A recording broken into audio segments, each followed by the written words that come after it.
Guys, I have Mandy. Have you been on before? I don't think I have. God, I could have swore I had you on. This is your first Maybe, time? you know what? Oh, Maybe my I have God. been. I don't. Neither of us can remember.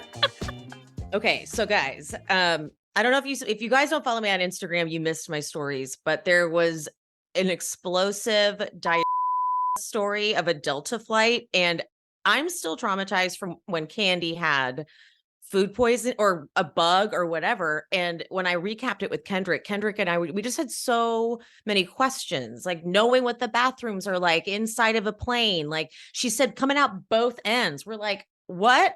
So I posted my stories that the explosive story could have been Candy, and leave it to Mandy to be like, oh, I've gotten sick on a plane. And I want to ask all the questions I didn't ask in our chat. Oh, go ahead. Okay. Logistically, you're starting to feel sick and then you go, I have to go to the bathroom. Did you know immediately that it was about to be like vomiting and the other Yes. side? No, I didn't know the other side. I knew the vomiting. Yeah, I started sweating. And so I was on a flight from South Africa, from Cape Town to Addis Ababa, Ethiopia. And then it was like a very long flight from Addis all the way back to Washington, D.C. with a quick stopover in Dublin. But you don't get off the plane. They just refuel. And about a couple hours into the second flight, I just got really nauseous. And I was in a middle seat for a lot of terrible reasons on Ethiopian Airways, which is like, no offense to anyone, it's just not the best of airlines. Oh my God. It's not great. And I quickly got, the little throw up bag, but I made it into the bathroom and I threw up. And then logistically, if it happens both ends, you use your vomit bag and you're on the toilet. That's what was, yeah. Okay, but that actually does help me understand. I know it's like a horrible visual, but I was like, duh. I took a lot of pride in not making a lot of mess. I was mainly vomiting. It was primarily that. How long do you think you were throwing up for? Oh, it was at least like 7 hours, where every 45 minutes. Yeah. Yeah, I was really sick. So did you have to tell someone like I'm super sick or anything? Yeah, I notified a flight attendant. I hoped I wasn't contagious in any way. And I had like Lysol wipes with me in my bag. So I brought them and I would like wipe everything down after. But yeah, nightmare. It was pretty rough. And they kept on bringing me more like vomit bags. I remember them being like kind of small. They're not like big. They're not huge, but they capture what they need to. Okay. Good to know. I've never really put one to the test. So. I think once you're vomiting that long, like not much is coming up the last few times. Oh yeah. Totally. And you're just, oh my God. It's awful. It was not. Was it turbulence? Ideal. I don't remember that. I think I had a fever too. It was not. Oh yeah. Not a good scenario. Oh my God. Yeah. Did they have and then so the whole flight you're sick. And then most of it, yeah.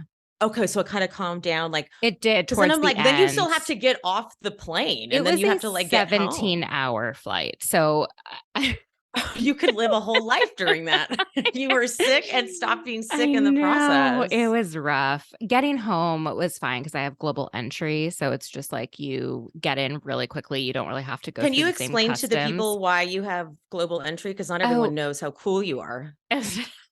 I work in global health, and for a period of 10 years, and this happened within that 10-year period, I traveled internationally, sometimes every 6 to 8 weeks, to go to different places and attend different meetings and visit programs that are implementing really cool tuberculosis and HIV and malaria stuff. So I was on my way back from the International AIDS conference. And the funniest thing is that someone else had food poisoning at that conference that I worked with a couple days earlier. And because of that, I got to staff someone who was on a panel with Prince Harry and Elton John. And so I was in a green room with them, and there was not many of us. I was like one of maybe 10 people in a room with Prince Harry. So I never paid attention to the royals and stuff, but I sure did Yeah. after that. Yeah, totally. Right? You see them that And closely? fun fact, that was when he just got back from a secret rendezvous with Meghan Markle when they were in Botswana, where Oh, they said they truly whoa. fell in love because he went from Botswana to South Africa. That's right. Yeah, I wasn't a kid. I was in Durban. That's right. Okay. Well, Trying to remember. that's a look at your story. See, guys, I told you she's so cool. Well, guys, now we'll talk about Orange County. There's no way to And segue. no, there is Shannon's colonic with Dr. Oh Moon. my God, you're right. You're right. You're right. Not well, bitch.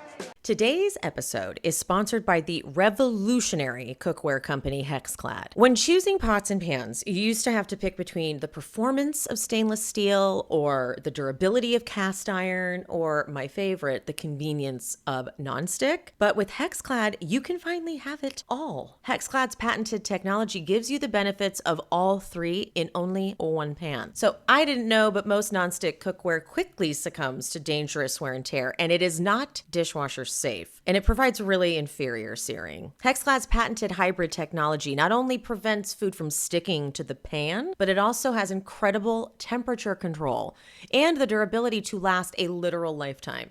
No wonder why Gordon Ramsay uses Hexclad at his restaurants and even at his home. For a limited time only, our listeners get 10% off your order with the code SHESPEAKS at hexclad.com. So support our show and check them out at hexclad.com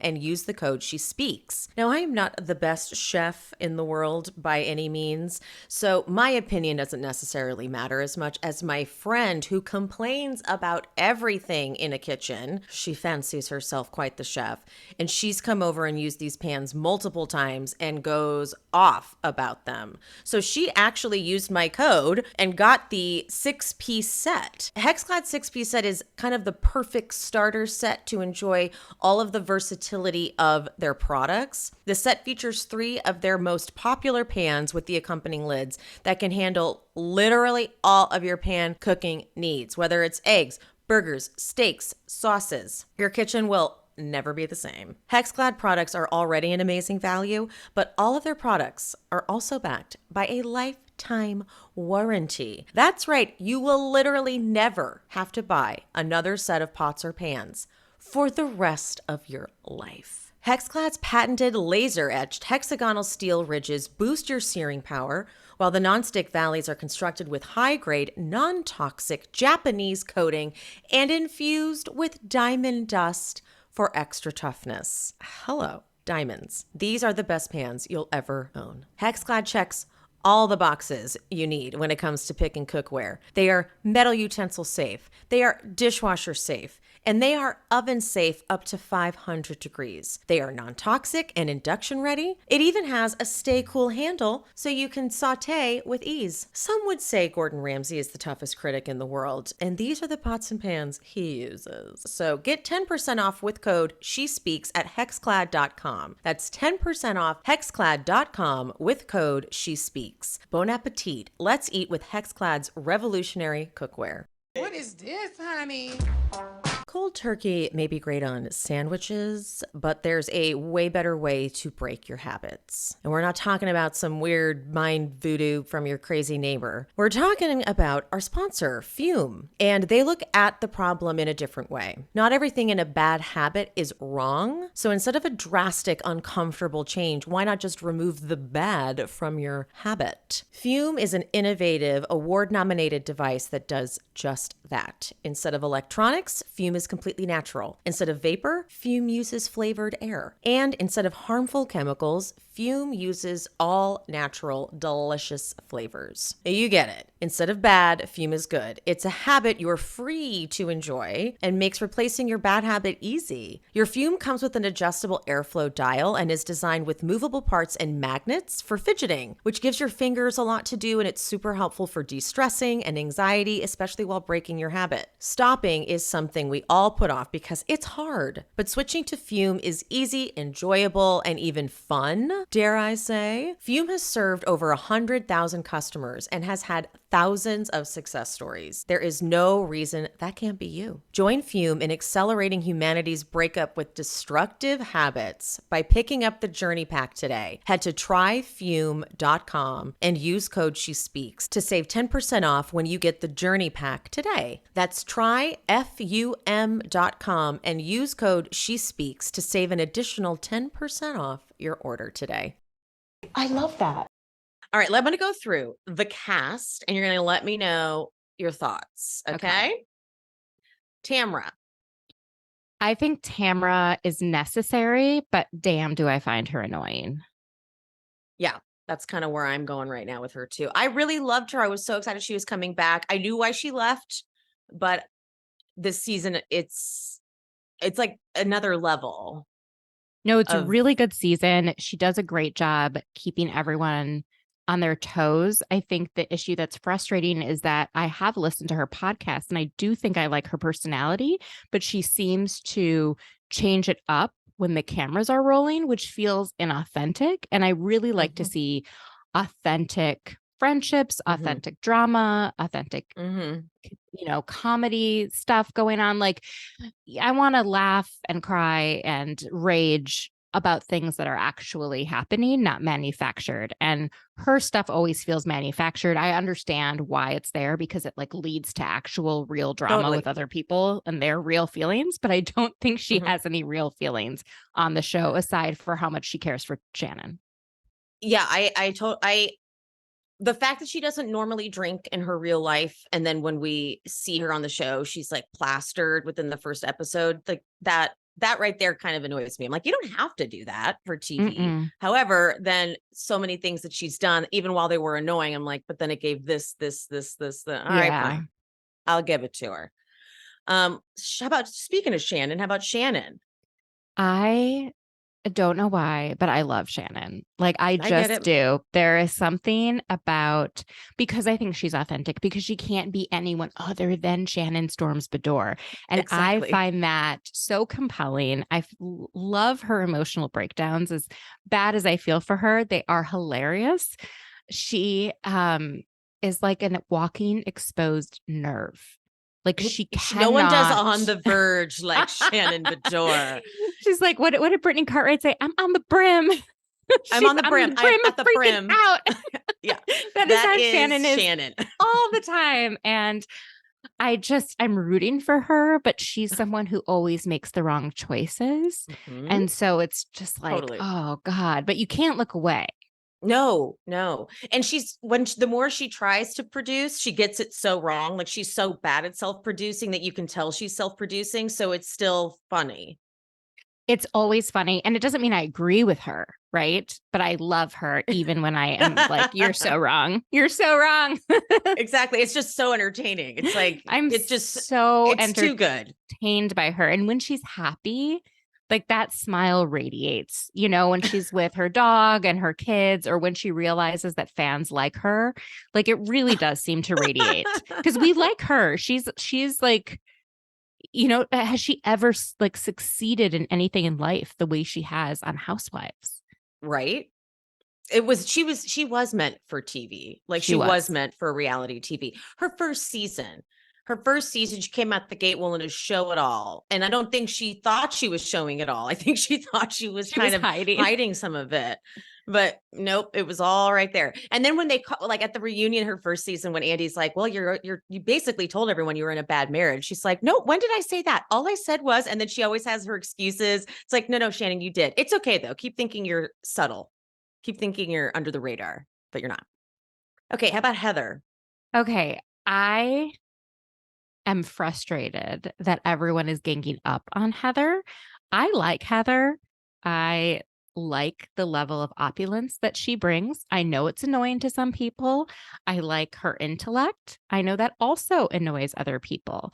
But if you feel so stupid when you're around her, then like just bring it up a notch. It's on you. It's not on her to dumb herself down. It's on everyone else to like read a fucking book. That's what I said on the Reality Is podcast. I'm like, come on. She's not using words that are that hard to understand. She's not bringing up things that are that complicated. it's just the way in which she says them seems to really irk people, and just accept her for who she is and what she brings to the show. Just That's kind of accept where it. I've gotten this last episode, especially. I'm like, you guys just keep complaining about stuff that's just Heather. Like, that's just sort of how she is at this point. It is hard, maybe, to be happy for someone who's so rich and doing so well, I guess. But I'm with you. It feels now like it's just a big gang up on her. Like, she can kind of do no right. And I'm like, all right, it's getting a little exhausting, guys. Like, It is. she's And not a fun target. does she call the paparazzi on herself? Sure. Is she the one that probably planted the story about her home being sold? Probably. But okay, like, I don't know. And I also don't think it's hard to be happy for people who are that well off. Like, they all are doing quite well for themselves, all of these ladies, and they should all be happy for each other. Just because someone else wins doesn't mean you lose. If you look at I think they're everything jealous. yeah, it's so odd. Like, Tamra is feeling more jealous than normal of her. She is, and she shouldn't be. She's so successful. She's got the I Vena know. CBD. I bought that stuff at 11 p.m. when I was watching one night, and they tricked me into buying like 4 more gummy like jars than what I had intended. I had intended to purchase 1, and then they're like, "Oh, then there's like a bonus if you get this," and then, "Oh, exclusive offer for the next like 20 minutes." And I don't know what happened. I spent $200. Wow, so that's really successful, like add to cart, whatever they call that shit. I wasn't even mad. Like, it came and they're really quality CBD gummies, and there's this one called Lights Out. It's just like, if you really need to sleep, just like pop it. And have you taken it? I did. And then I posted this on my Instagram stories 2 weeks ago. I took one, and 30 minutes later, we had a fire alarm go off in our building. Oh no. And I had my mouth guard in. I wear it at night because I grind my teeth. And I'm like in my pajamas, and my dog is freaking out. And we're just like running out of the building. And I like the high just like started to like seep in. And I'm just like, oh my God. How long were you out there for? How long did it take to go away? Probably like 25 minutes. Oh, that's a long time. Yeah. That's a long time. There was no fire. There was just like something that wasn't like a alarm that wasn't working or something. But I was like fully like, okay, breathe in, breathe out, have a normal conversation, smile, nod, Mandy, nod when they're speaking. Like, that's how people talk to each other. You can do this. You can just be totally normal. And then I like felt like I had to be like, oh, I'm wearing my mouth guard. Whoops. Because I was like, I'm going to say it before they can notice it. So I had this big list. It's like, I was like, great. The best part is like, I did lean over and whisper to someone, I took a gummy about like 40 minutes ago, and I just like started laughing so hard. It's such a difficult thing to have to go through at that point. Everyone, the best was I posted this on my Instagram stories, and Terry Maloney, Katie Maloney's mom, she like follows me. I don't know why. I'm not that popular. That's so cute. And she wrote me, and she's like, oh, at least you kept calm. Like, it probably kept you calm. And she like sent all these jokes about me being high. It was so funny. Oh, that's amazing. So we love Vena CBD. So we that's love a good Vena plug CBD. for Vena CBD. Yes. It'll make you not even wonder whether or not there's an actual fire. Yeah. That's all. You were just like talking to people. You're like, what are we out here for? I was like, the firemen would be running, and I have experienced a fire. So, but the firemen, they would be running. Yeah. This place actually did burn. The whole building? No, but it was unlivable for like over 6 months. Oh, yeah. Shit. Yeah, that's how I got really like that. And when my mom died, it happened like within 2 weeks of each other. And that's how I got really into Housewives, because like it was a very low point in my life. And I didn't really know if I had possessions. And, you like, just like, what can you hold on to is, I was like, oh, I always like Beverly Hills. Let me see like what else is out there, besides Beverly Hills and Vanderpump Rules. And then I was like, wait, this Watch What Happens Live show is on every night. I could watch this every night. And got it. Bravo got you through it. It got me through it. It was it's like the only time my brain didn't like hurt was when I was watching these like stupid shows, and I love them. Yeah. Yeah. Same.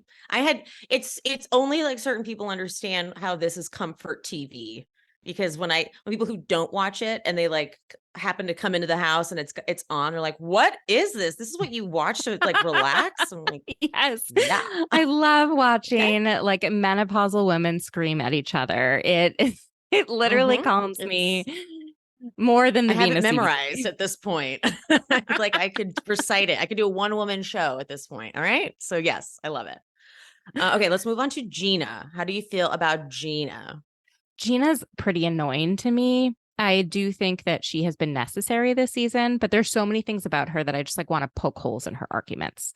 Like when she's like saying that Jen with two N's is the whole affair was just, well, what did she say it was for her? Not triggering. And I'm like, okay, so you like trying to get your ex-husband's charges like dismissed or brought down is triggering to a lot of like domestic violence victims, but no one's going to go after you because every victim gets to make their own decisions about how they proceed in this scenario. And just like we're not going to say that you trigger anyone else, like, you shouldn't say this about like, deal with your own shit and don't make other people's life choices about you. And she's making everything about her. Oh, Heather didn't tell me this and now I'm really questioning our friendship. She's questioning the friendship the entire time they've been friends. And Heather has never given her a reason to not. What about Emily? Love Emily. Oh my God. I think she is like what this show needs. She is smart.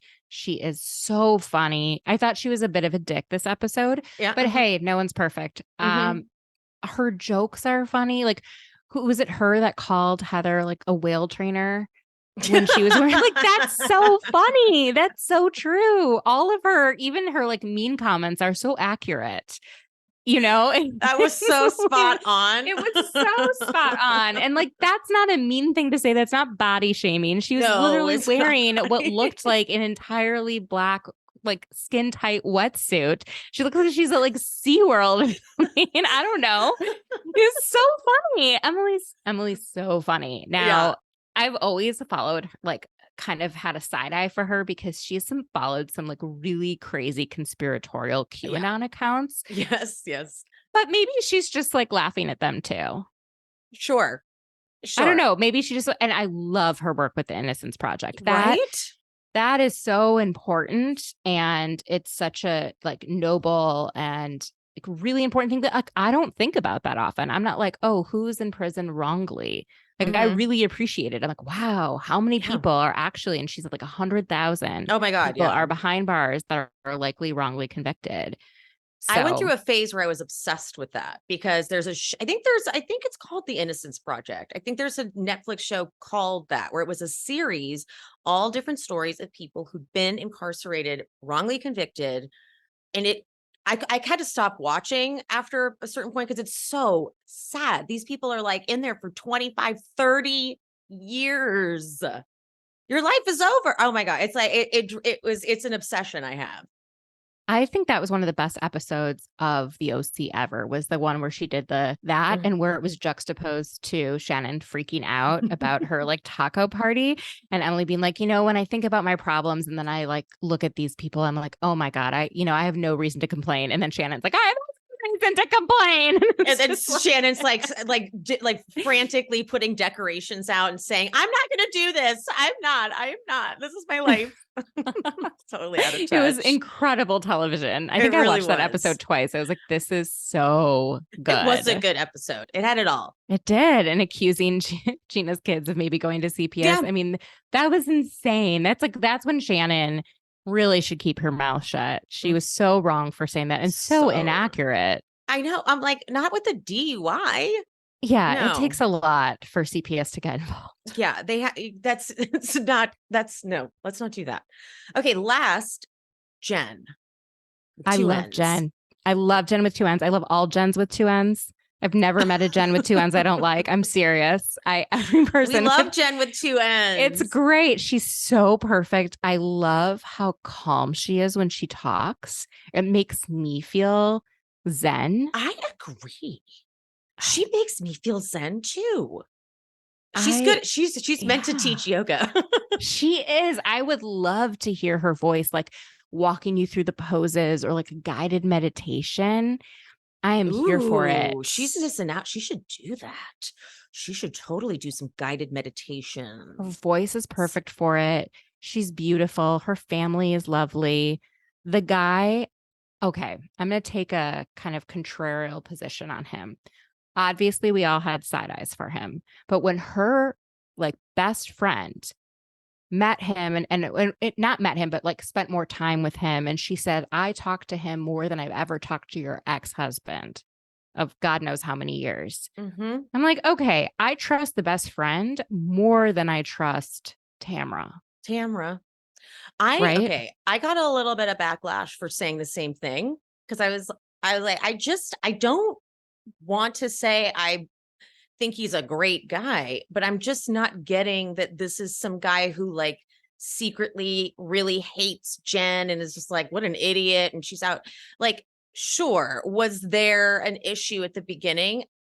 As much as I know it's like people don't believe they were on a break, she's saying that they were on a break and she's saying it hurt her and they are addressing it. And he seems to be willing to talk about it. He's not avoiding it. He's not gaslighting her and telling her like, oh, no, you know what I mean? Like, you're crazy. Yeah, He's not doing any of Yeah. that.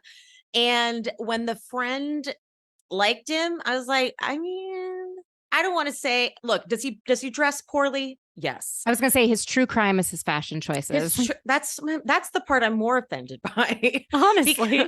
because I really don't like is he cheating storyline across any franchise. Like I hate how Potomac, they always want to reveal like so-and-so's husband is cheating. I'm like, so what? Like let's find a new way to insult each other. Tamra is coming across, I'm going to say this again. I know you guys have already heard this on the pod, but she's coming across a little jealous of the fact that the guy everyone flirted with and was like, oh, he'll never settle down, ended up settling down with her friend. Because there is something to that. There is something to being Tamra, like the owner of the studio. And in comes Ryan, and he flirts with her and blah, blah, blah, blah, blah. And then he suddenly kind of stops doing that because he changes for Jen. It felt like her other friend, Heather Amin, and Tamra were almost like envious, but they didn't know how to say that.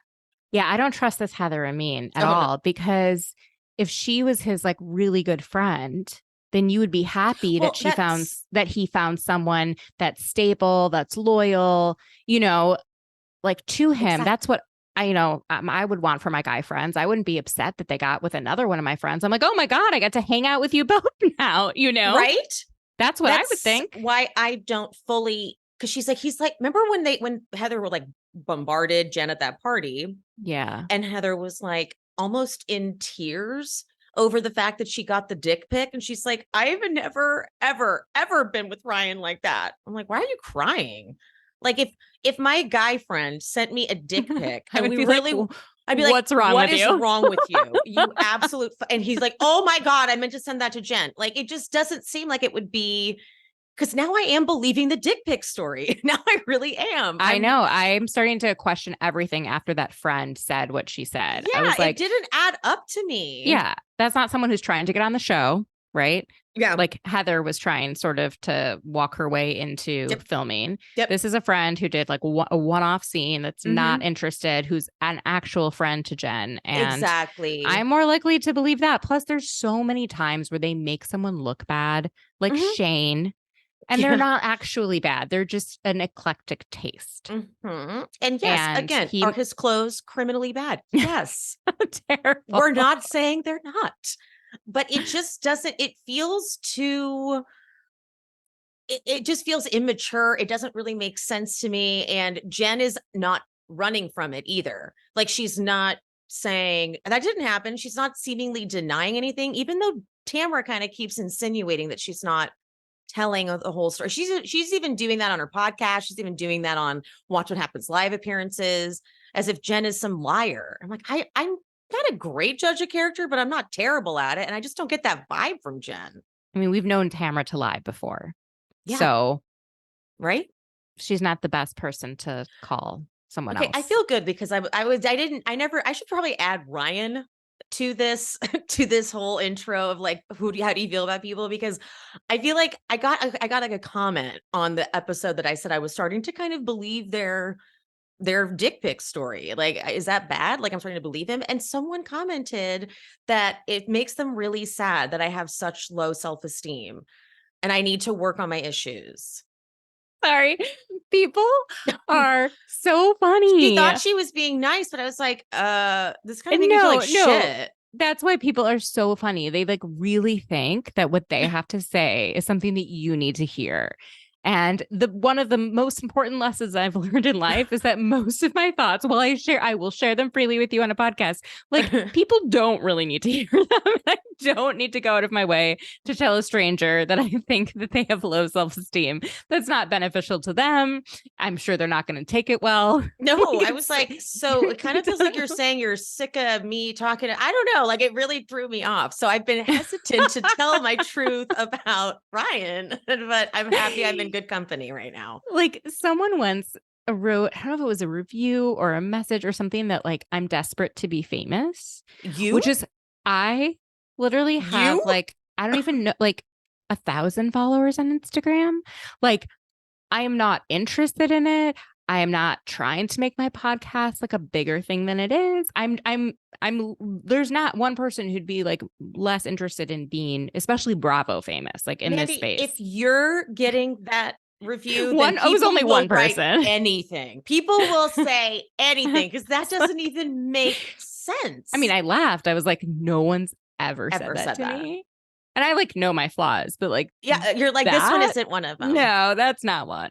No, that is like if someone said, they were like, have you heard of Mandy? Huh? Yeah. She is so fame hungry. I'd be like, I think you have the wrong person. The wrong Mandy. She's the one who one-ups you on her diarrhea stories. She's not in any way. That's what she's known for.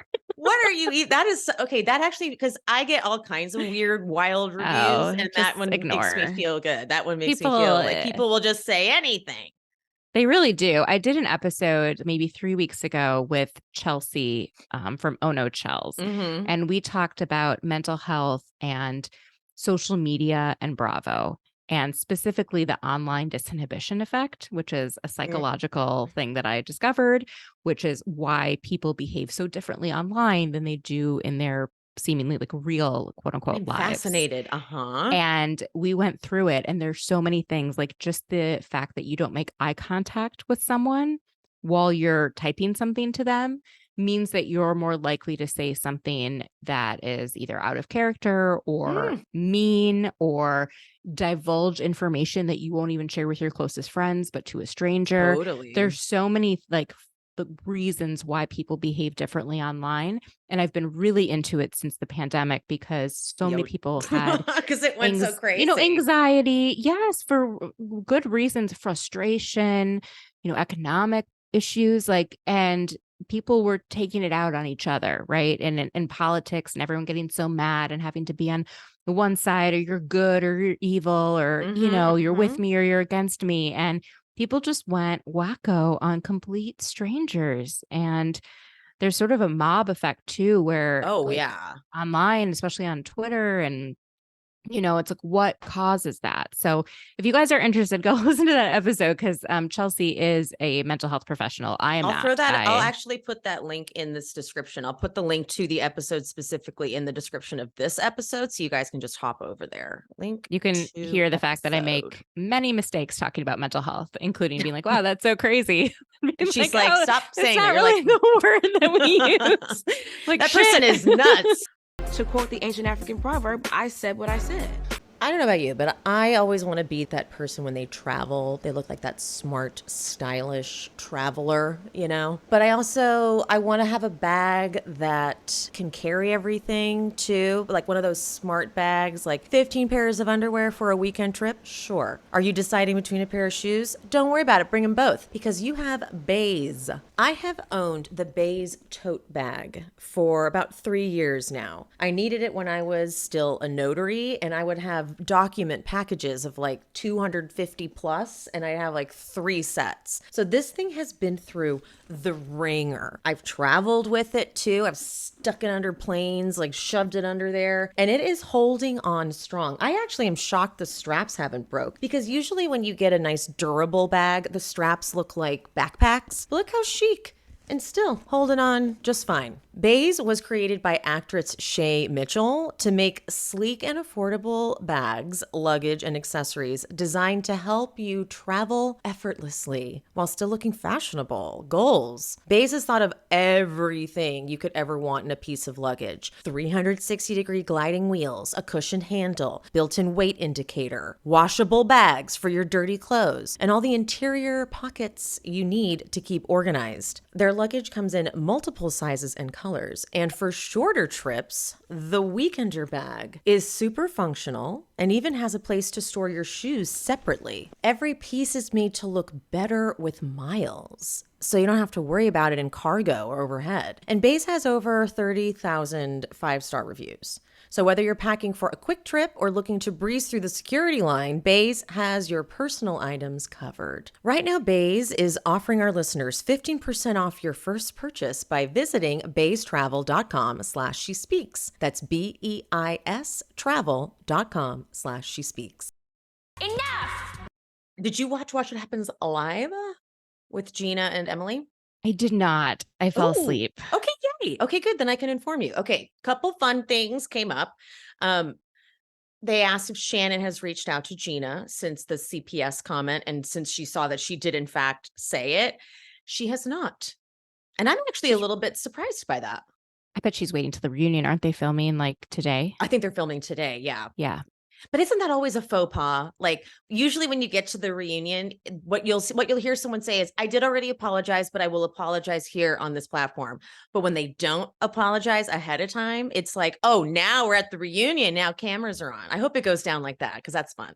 I think that's how it's going to go down. I bet she's like holding on to some grudge with Gina and thinks that what Gina has done to her is equally bad, but it's not or she's in her mind, she's like, CPS was coming. I know things that Gina doesn't, like that kind of thing. Or, you know what? The other thing is Gina has said that Shannon needs rehab, and that's kind of an equally pretty, I mean, nothing is worse than talking about being a mom and being a bad mom, right? But that is a low blow, you know? Well, you're right. Now they're kind of equal. That's sort of what, I don't know. It's like to call someone that if they don't identify, especially now that Gina's sober, that's what I find like frustrating, is like when someone gets sober, they like want to call out everyone else's alcohol issues. And I don't know. It's like when Luann, remember when Luann got sober, and then as she was an expert and everyone else is drinking, I'm like, Luann, too soon, honey. Too soon. Yeah. It's just like, and yes, does Shannon probably have an unhealthy relationship with alcohol? Sure. Is rehab going to fix that? I don't know. Is that something she can deal with in a different way? I don't know. But I'm glad you say it like that. Yeah. Because Gina didn't have to go to rehab, but she has stopped drinking. Yeah, exactly. Yeah, exactly. She has come to the realization that this is not like serving her. And so for now, she is not drinking. And, you know, I don't know. I just don't like when people project so much. Totally. If someone does not identify as an alcoholic or as someone who has a drug use problem, then don't like out them. Like how Hannah Berner kind of outed Carl before. Oh, yeah. Carl was open about, you know, and it's like you're trying to go after them for something, but you don't realize like how dark it actually is. And so if Shannon really is dealing with a problem, saying that can really hurt as well. And it's never going to assist them in their problem. Right. Just like telling you that you have no self-esteem. I'm like, oh, thanks. It's not now I have low self-esteem about having low self-esteem. Okay. Okay. So no, it's true though. Like I also don't like when Kyle on Summer House gets labeled as an alcoholic, I'm like, I like to say what you just said, unhealthy relationship with alcohol. Yeah. Because I had one, that's why I don't drink, but I don't like labeling myself as an alcoholic, because I feel like that just is a whole different realm of how someone wants to handle their relationship to substances. You know what I mean? If you want to identify as an alcoholic, like it helps Lala. Lala on Vanderpump loves being in AA. She likes that, works for her, the 12-step program, all of that. And so I just didn't feel I needed to go that route. I read the book, Quit Like a Woman, Yes, So good. I wonder if I think that's what Gina might have read. Yeah, it is so, so good. And that it just like woke me up. It was all the things because it let me off the hook. It was, she's like, I don't like the whole I'm broken. Everyone else can enjoy this amazing alcohol except for me. I can't have it. Rather than looking at it more like alcohol isn't necessarily the biggest privilege in the world. And it's maybe not a bad thing if we don't drink. We've just been really trained to think that everything has to involve alcohol, everything's social. So yeah, I'm in the same boat as you. I don't like calling someone an alcoholic. And now Shannon has Taylor to drink with. So I don't think Shannon's slowing down anytime soon. Did you That's see very Taylor? true. Did you see Taylor and Lisa on Watch I What Happens did. Live? I did not fall asleep for that. I watched it the next day. Yeah, that one was fun when they asked if Shannon ever, how many drunk phone calls have you gotten from She's like, Shannon? I'm always there. She just has to turn to her left. Uh-huh. That was great. To me, that works. To me, I want to see more Taylor because I want to see Shannon and Taylor just get really sloppy drunk. Okay, another thing that came up because I've been very confused by how Heather's getting the blame for all of the like Shannon John stuff. Because to me, it looked like the first people to bring it up on camera was Tamra and Emily when they had their, shots or whatever they were doing at that like dive bar. So they said that Heather was the one who had talked about it in front of production first. And I'm like, I kind of understand what you're saying because once production gets wind of something, then they obviously follow the story up. But then it was still up to you guys to talk about it on camera later. So I'm still not understanding how she's getting the sole blame. Like it was all her. Like, I think all of you are just kind of equally guilty of the same thing at this point. Which I don't think is a bad thing. Like, No. they were talking because they were concerned about her, and it's a real thing that's happening. And so any real actual issue that's going on, production should be following, and it should be on camera. This is what it is. I'm right there with you, but I'm like, it's not Heather's fault. No. But I also know that Heather, I think because of last season with Noella and Noella trying to like expose Heather and all that stuff, I feel like they all must think that the production like protects Heather or something. I think there's like an underlying resentment with Heather and like overall the show, whether it's favoritism that they think she gets or something, because it doesn't feel like just this thing. It feels like it's something bigger than that. Oh, that makes sense. Like if they feel like she's a total jerk to everyone and that she gets a better edit or they don't show certain unfavorable moments. But I tend to think that if they had the footage of a really bad moment, they would show it. They don't really protect people on reality TV. I mean, although I will never, ever get over the Dorinda unseen clip of Dorinda screaming at John on the phone. What I say to you, you better, like that whole thing about Tinsley and Scott. Yeah. That was like, oh, well, that's where it fucking started. That because none of us understood the root or the origin. I'm like, that's a big thing for them never to show us. Yeah. That was telling. I do think the production sometimes does, like, it sounds like, at least on Vanderpump Rules, they protected Tom Sandoval when he admitted to committing a crime. Recording Rachel without her consent is, I believe, a crime in California. Yeah, totally. And he admitted to it. And then he basically said, like, you have to take this out. I'm not going to film anymore. I refuse to film anymore. At that point, I would have been like, well, you don't have to film anymore, dude. Like, we already got what we needed. Like, I hate that they cut that out. But it probably was a legal thing because I feel like sometimes, too, some things get Bravo in trouble. Like, if they kind of, you know what I mean? Like, if they allow certain things and it's like, ooh, we might get in trouble because we knew that. I'm inclined to believe that NBC Universal's lawyers looked at footage and were like, you can't air this. That's because people forget that like Bravo is essentially going to be held responsible for some of the stuff that comes out. So they're like, we don't want to touch that one. Like there was something that happened when Erica is yelling at Jax at the party at Garcelle's, was that her 50th? There was a very deep underground like insider rumor that she had said something else that was very problematic. But I was like, how could this not make it to air? And someone who knows how it goes are like, because that would get Bravo in trouble. Like if they knew this happened, they let it go. Like then it's a whole can of worms. I was like, oh, forgot about that factor. Yeah, lawyers ruin everything. Especially Just for big kidding. companies like NBC. Yeah, no, I just think like even thinking to Atlanta and how like they're both calling their lawyers, Drew and Ralph, about what they can say and not say. And I'm like, oh, we just want to know everything. But I understand their legal implications. It just sucks that we have such a litigious society. And I people know. go after people for literally anything. Mhm. Not that you shouldn't if you're wronged, but Totally. I'm kind of being facetious. I live in a city full of lawyers. I live in I was going to Washington, say she DC. lives in DC, so she and gets it. I lobby Congress for a living. So like I get it. Everyone's a lawyer. Every third person. It's totally true. It's like a lawyer, and it's just I'm just like, oh, you guys are the worst. Another fun thing that Andy asked something about like, so now that you're seeing like the footage back, are you sure Heather said that Shannon was talking bad about you at BravoCon? And Emily goes, okay, now that I've thought about it, I think I heard like Want was talking about you at BravoCon, and I just filled in Shannon. Oh God. Emily. So it was a Tamara, probably, right? I would assume Tamara is the one who talks shit. I don't think Shannon goes around like spending a lot of time talking shit about everyone. No, Shannon doesn't feel that way to me either. She feels like maybe it's reactive when someone is like, oh, they said this about you. And then she'll be like, huh, well, and then she'll say something then, but not like she doesn't seek out talking shit about someone. That's not my vibe. Tamara, unless it's Gina. Yeah. All right, let's get into the actual episode. Oh my God, I've already kept you so long. I'm so sorry. It's okay. I don't have anything else going on tonight. Okay, thank God.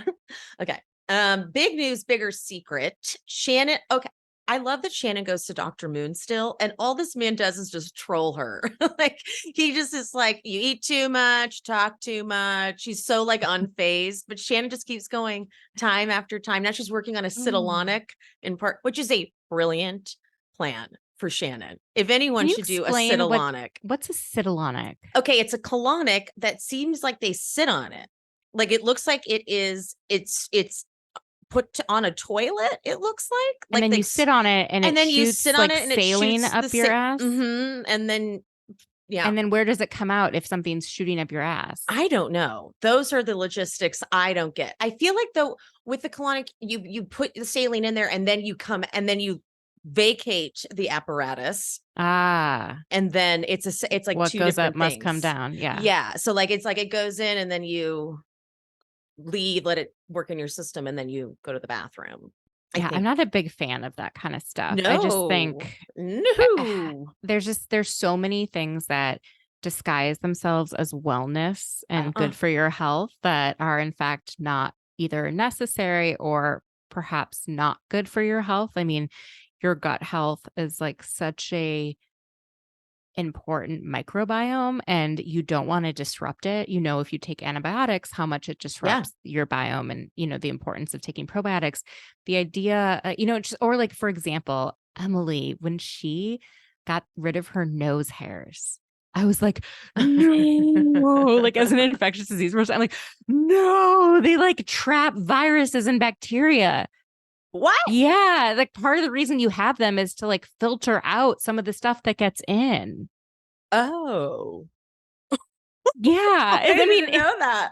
Yeah, you want them there. They're part of a defense mechanism. It's the same reason why you have like wax in your ears and we learning so much today, guys, or what?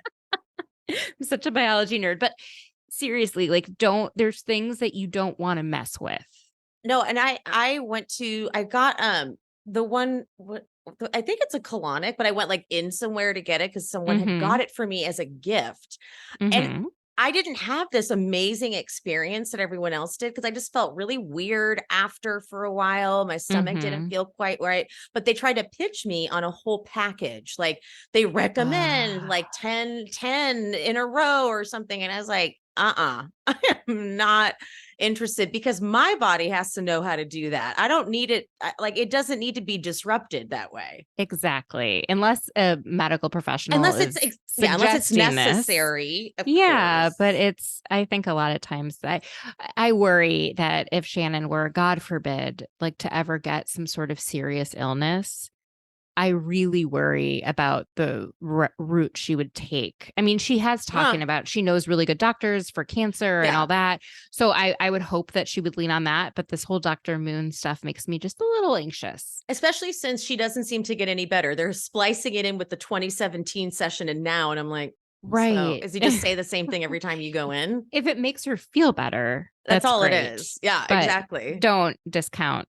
Western medicine as well. Yeah, no, he says the same shit now, however many years later. And I'm like, if he didn't say that, then she'd stop going. So I think he has to like constantly say something bad so that she keeps coming back. You know what I mean? Otherwise he's out of business, you know? Yeah, I have no idea exactly what he does. I mean, is he an energy healer? Is he like, what is he, a doctor in? That's right. He moves energy out of energy, which is very different from like my understanding of Eastern medicine or acupuncture or things that have, I don't know, like you have to go through school and like what you know, I don't know, Reiki, like, okay, it's a thing. Like, what is his thing? I don't get it. Yeah. She's never doing acupuncture. That's a very, very good point. He's just like touching her. And like making her hurt. Like he's like pressing in so hard. Yeah, that's it. And he's like, all right, you're done. What did you do? You keep going back though. Oh gosh. Jen's mom is in town. They bake cookies. It was sweet to hear their conversation. I get that the family like thinks divorce is just the worst thing, but it must have been so hard for Jen having like no one, especially if she calls her mom like her best friend. So that was sweet. But Jen's ex-husband, Will, had apparently said to her mom that the only reason I married your daughter was because of you. And like, that's a big statement. No wonder they didn't want them to get divorced. Some truth to it, you know, especially if they said he didn't have a mom. And so, and just because there is a divorce does not mean the family has to get rid of. Totally. You know, you can all still. Totally. One of my mom's friends is so great. She last time I saw her, she's like, oh yeah, I have a wedding next week. And I was like, oh, who's? She's like, oh, my ex-husband's niece's daughter or something. And I was like, oh, is your ex-husband going to be there? And she's like, no, family doesn't invite him. They chose me. That's a flex. That person's probably really awesome. She's really awesome. And her ex, I just think really wasn't. It's her own kids that like, that's their dad. And they're like, Mom, you should really leave him. Oh. I'm glad she listened. I'm glad she got like, out. He's not good for you. I love that both Jen and Tamara, without even speaking, are wearing neon green. Neon green is having its whole like moment. I would look horrendous in neon green. I think I can't even imagine what I'd look like. I'd look so yellow. I actually think you'd look really good. Really? Yeah. I haven't even seen anything like that's yellow, but no, neon green is a color. It's a choice. No, I think you would like it. Although it's one of those colors you're not supposed to wear if you're going to be on TV sometimes because of green screen. Oh, yeah. Right? Oh, yeah. Or at least the news or something you're not supposed to wear. I don't remember exactly. Yeah, no, I forgot about that. But you know what's funny is Fireside. I got like an email from, but it seemed like just one of those junk emails about like Fireside, Mark Cuban's newest thing or whatever. Get in early, and I was like, I don't understand what this is. It looked like a weird email, like it looked like a weird marketing email that you want to send to spam. It didn't look legit at all, so it was weird when I'm like, that is Fireside, like what Heather's doing. They need to work on their marketing campaign. They do. I think Mark Cuban is someone who's been so successful that he can afford to flop on like a number of things, and I think and sometimes it's good. Sometimes it's like good to flop for like business and taxes, I've heard. So I feel like this almost feels like that. Like he's like, yeah, no, Heather, you can do it. Yeah, have your own network. Totally. Hilarious. I have no intention of this going anywhere. It's perfect. That's so mean. That's so mean. Shannon is not attending the event though, and I get it. I get that Heather is upset, but I guess they're not really in that good of a I don't know. How do you feel about it? I feel like Shannon has not been feeling good for a number of weeks. And I think her anxiety is making her ill because when she had to leave the pumpkin thing, that seemed to be so strange. She looked so sick. And I felt like she was on the verge of panic attack. That's like, oh, I didn't even think of that. When she's like, I can't be here. Like she's just. Because she was like looking off, like she wasn't engaged in the group. And then she just was like, I gotta go. Yeah, I don't think she's been well. I think sometimes filming and other stuff like has an effect on her. I think all this John stuff has an effect on her. I think the Yeah. fact that her kids are going to be out of the house soon and she's going to be all alone is having an effect on her. Like, I don't think she was in a good mental state. And so, you get paid to film. And if she Mhm. is turning down filming, I would assume it's mainly due to really not. She is having a sick day. Let her have it. I think she just needed a mental health day. But- that's my take on it. I just don't feel like she's well. Heather will not ever, like, Heather has always gotten on Shannon for not having like that proper etiquette. The thing about Heather that I know people don't like, but I think by now I just find it kind of humorous, is just how serious she takes everything. So as much as I get why people are like, oh my God, she takes everything so serious. It's like, yeah, but she constantly provides you with like kind of petty obstacles, like now she's got to be mad at Shannon for waiting 20 minutes before her event to text her. You know what I mean? I side with Heather on this. I think it's Oh. because like I'm a type A Okay. Washingtonian person. And yes, I'm from the Midwest originally, grew up in Minnesota, but I've been in DC long enough. And I'm like, you just respond. It doesn't take that long to respond. If you don't know, you share that you don't know. If you get an email and you know that you can't get to the thing for like a week, you say, hey, clocked, got this. I, have a number of things that I'm dealing with, but like expect to hear from me even next week. I do that all the time so that everyone knows where they stand with me, where they stand with my work, with my communication, everything. If I can't make someone's event, or if I don't know if I can come, I let them know where I'm at. Like, I'm not sure. It depends on XYZ. I will let you know at X moment. I just think that that's like I just think it's important to communicate. I do feel like a lot of West Coast people tend to just be so much calmer and more chill about things. Oh, I guess. I'm a way more not. I'm like, okay, I'm having a thing. Are you like, if it's personal, I don't care as much. Like if I'm having a party or, who comes See, or that's who where I doesn't would care come. more. No, but if it's like, oh my God, for me, if it's like a work thing and this is a work thing for her, That's true. I'm like, no, you show up when you say you're going to show up. Okay. Yes. Ooh, I like this. Okay. That's my take on it. But I understand if Shannon's not in a good place, why she may not be responding, because some people let like messages, text messages like pile up when they're not doing well. And yeah. And by the way, I'm never that person. I'm always the person that's such a people pleaser and is like afraid someone's going to get mad at me. So I would never do this. Even if I was mad at her and she texts me asking like, are you coming? I would write a very long explanation as to why I'm not going. Yeah. Almost immediately. Like I don't have but like, that's so Shannon is like that. Shannon's just like, I'm on the brim. I'm on the brim. But like Shannon had to know that was going to piss off Heather. She had to have known she was going to piss off Heather by doing that. Everything she does pisses off Heather, which everything she does. It's kind of fun to watch the two of them.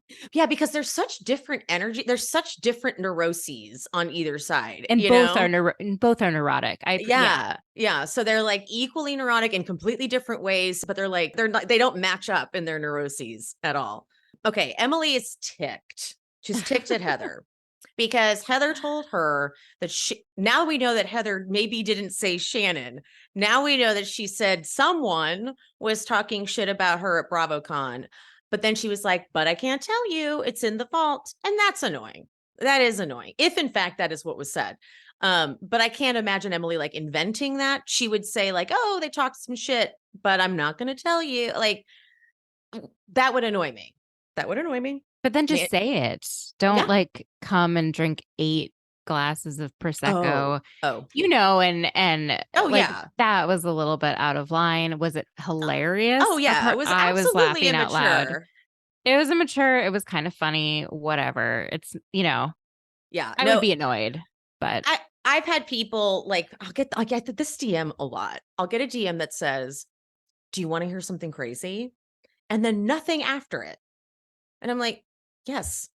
So, like, obviously I do. Just share it. Just share it. Like, don't make me beg for it. So like, even just that kind of annoys me. So if someone was like, I know something major, but it's in the vault. Like, then what the fuck you telling me for? No, I think it's really annoying for Heather to do that. Heather does a lot of annoying things, but then just tell her. Yeah, no, totally agree. Emily does something. Emily, I think, has owned up to this and is maybe working on it, but if she's not achieving it where she doesn't communicate. She then just explodes after it's like festered. So no one's going to hear you, unfortunately, when you're like pent up and mad and then you explode on them because they don't know all the inner dialogue you've had up to now. So I have to sometimes work on that too, because I have a hard time communicating when something maybe might piss someone off. And I like resentment is happening slowly but surely. And then like I start making other things they do about that. Like, oh, that's because they said, and it's not. And then I It's not. explode and they're Yeah. like, I literally just talked to you earlier today and you were like, hey girl, what's going on? Like, I mean, I haven't done that in a while, but like I relate to that with Emily. I think that's like an emotional immaturity that she's still kind of working through. That makes sense. Yeah. I mean, it makes her good TV for sure. Mhm. Because otherwise I Yes. think she'd be too perfect, you know, or in a way. Agreed. She Like, has to be flawed. We love them flawed. yeah. They We're have all to have- flawed, right? Which is why Yeah. it's nice to see flaws in others. Exactly. That's why we like reality TV. We like looking at these people and being like, oh my God, she handled that horribly when like we probably would have done it too. Yeah. You know? Exactly. Dude, Heather and Terry, I don't even know what it's like to receive $2 million. Sounds insane to me. Like 1 million, no way. But 55, they're like, our funds went through. And I'm like, can you just show what's on your screen? I just want to understand. Does it go into like a bank account? Sudden, like, what is it? What else is in there? Like, I just can't even imagine having that many zeros to myself. I know. I'm sure it got wired to a specific account, but I'm sure Oh, they yeah. have so many accounts. Yes, they have so many. I don't know. I just need to know how rich people like. Are they checking their Chase app during the day? Like, what's my balance? Like, no, of course not. But like, it's just a wild concept to receive 50 or 65. Was it 55 or 65? 55. $55 million. They have a lot of money. Okay, they sit to eat, and Heather starts explaining what fireside is. Now, I'm the kind of friend that will just let my friend be like, it's this thing. And I'm like, cool. I just generally don't like grill them. But of course, Tamra over here, she's like, how do they hear that? What do they do? And then she starts talking shit about it basically being like Instagram Live. I mean, kind of. Yeah, I guess that's sort of what it is. But instead, it's on Heather Dubrow's channel, the HD network. So just let her have it. It's just not that big of a deal to like go after it. Like, is she really raking in so much money for this? Is this a deal that you wanted that she somehow got? No, come on. Just, I don't know. I mean, you can make some snarky comment in the confessional, but I feel like limit it to one kind of snarky and one that actually makes the audience laugh as opposed to being just mean and not clever. Yeah, she was just like, how does it like, I was like, God, okay, never mind. The food, okay, that comes out caviar cloches in synchronized display. And this is where Emily, like Emily was, in my opinion, being funny. Like, it isn't an insult to Heather that she's like, I thought that was a bird cage. Are there butterflies going to come out of it? But everything Emily's doing is making Heather like take it personal, because when it comes to the party aspect, Heather, it takes that very seriously. Every detail is so planned that she's like, you're supposed to be impressed. You're not supposed to make fun of it. Because then Emily's like, I don't eat the caviar because of how caviar is made. And she's saying it out loud. Then she takes the bite of the salad and has a cucumber hanging out of her mouth. Like a Like a lizard fruit or something.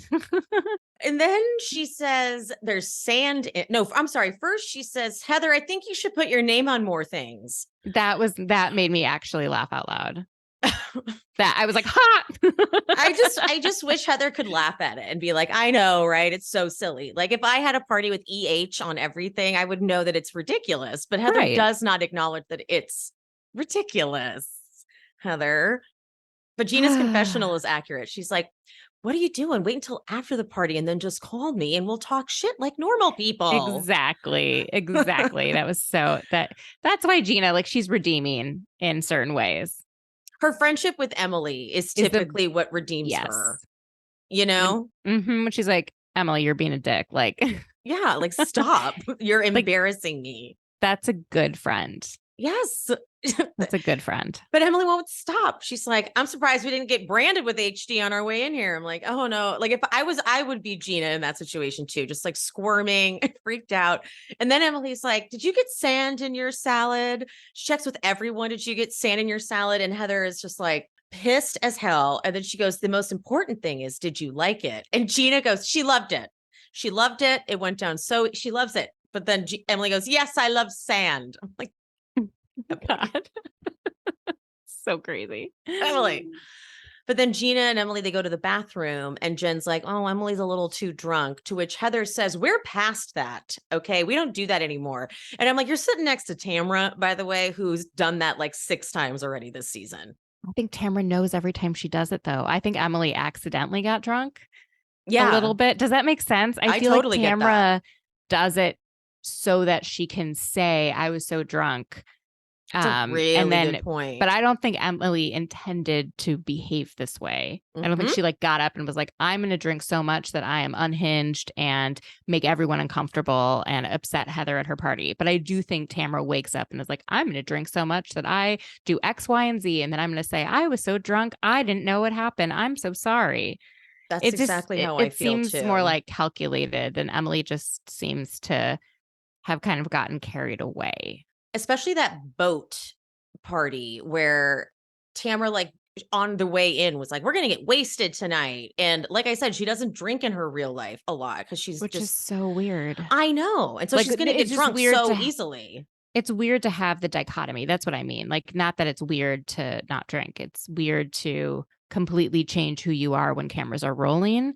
And that's what she does. And that's my like one gripe with her is Yeah. she's not as authentic. She just produces. Is she Mm-hmm. good at it? Yes. Yes. But is she willing to make herself look bad in the process? Yes, because she knows that she just kind of keeps it moving. Like that's kind of what Tamara has. That's what's kept her so long, is that she does just, it's almost like she pretends she doesn't even know what everyone's mad about. Or even if she's been fighting with someone, like saying, that didn't happen, that didn't happen. Suddenly Tamara will be like, I'm really, really sorry. Please forgive me. And it's like, oh, all right. And then you just keep going. Like that's how Tamara has like 20 lives. You know what I mean? she does. She does. Heather and Terry at the end of the party, though, they stop by the house, the empty house that doesn't even have glasses, and they pop a bottle and they drink from the bottle and they cheers to their millions and they dance around the mansion. I mean, I can't hate them for that. I'm sorry. I like don't know how you aren't excited that you built this house and then sold it for such a huge turn of profit. It was very cute to see a couple be so joyous together. I mean, I really think they're gonna really enjoy when all their kids are gone. I know they're gonna miss them, but I do feel like they enjoy spending time together. And they're like proud of each other. Yeah. Like they're a team. They're a total team. They are. And that's great to feel. I agree. I've never doubted, like, as I may have my issues here and there with Heather, but like the marriage that she has to Terry feels so solid. Like he loves her, she loves him. Like they feel like they're meant to be. No, I agree. You know? So the next day, Tamara FaceTimes Shannon, and Shannon's like, I just haven't been feeling well. And it's exactly what you were saying. It's like, you've got really bad anxiety, which is a thing and a totally acceptable excuse. It is the exact same thing as being physically with a stomach ache. Because a lot of the time, anxiety manifests that way. And then you're like, oh, I'm sick. But then you're actually like, not totally. you're it's not caused by a biological you know, exactly. or maybe I don't know, it's totally, it's all connected for sure.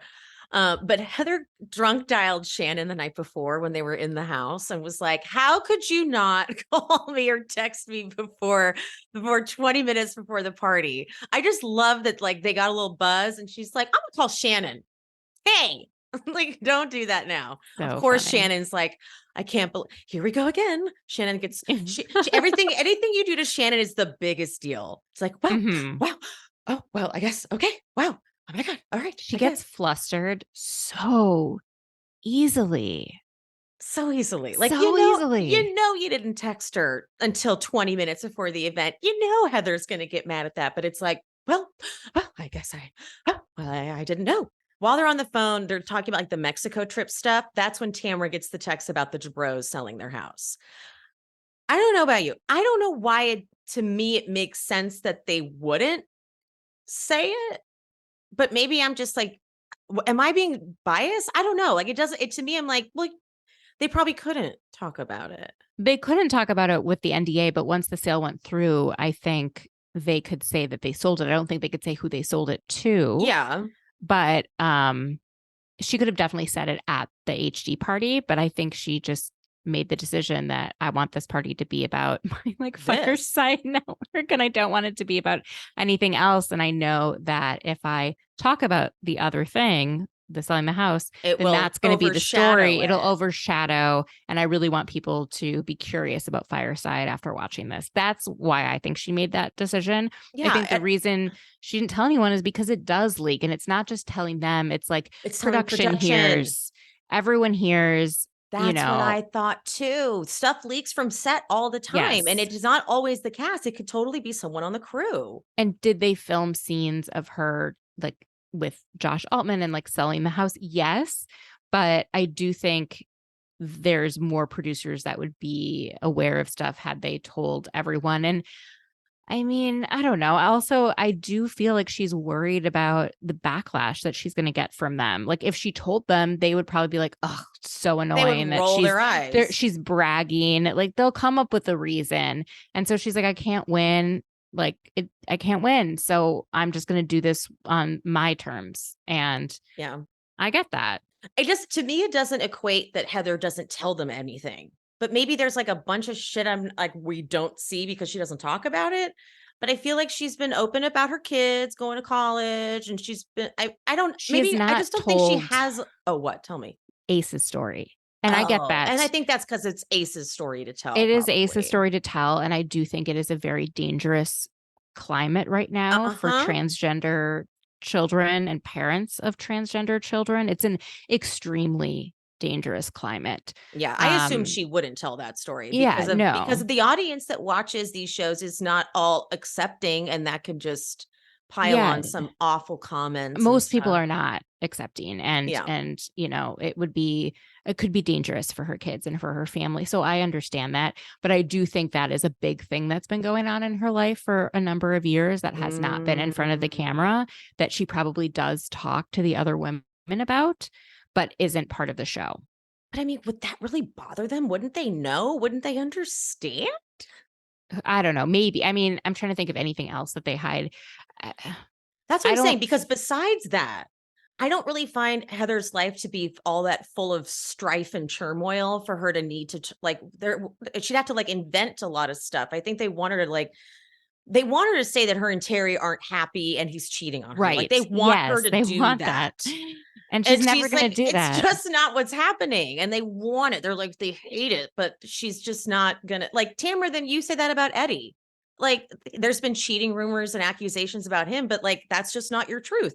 That's just not your reality.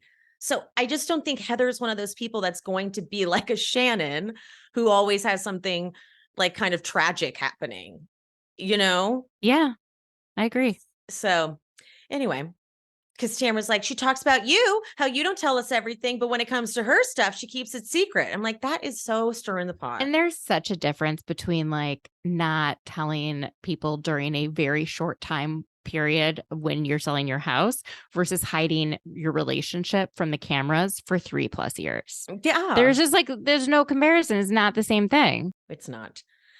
But Jen, Ryan, and her mom, they go to dinner. It's cute, except the jacket Ryan is wearing. It's a jean jacket with the painted "keep up the good vibes" and patches of camouflage. It's horrible. It's offensive. It's a problem.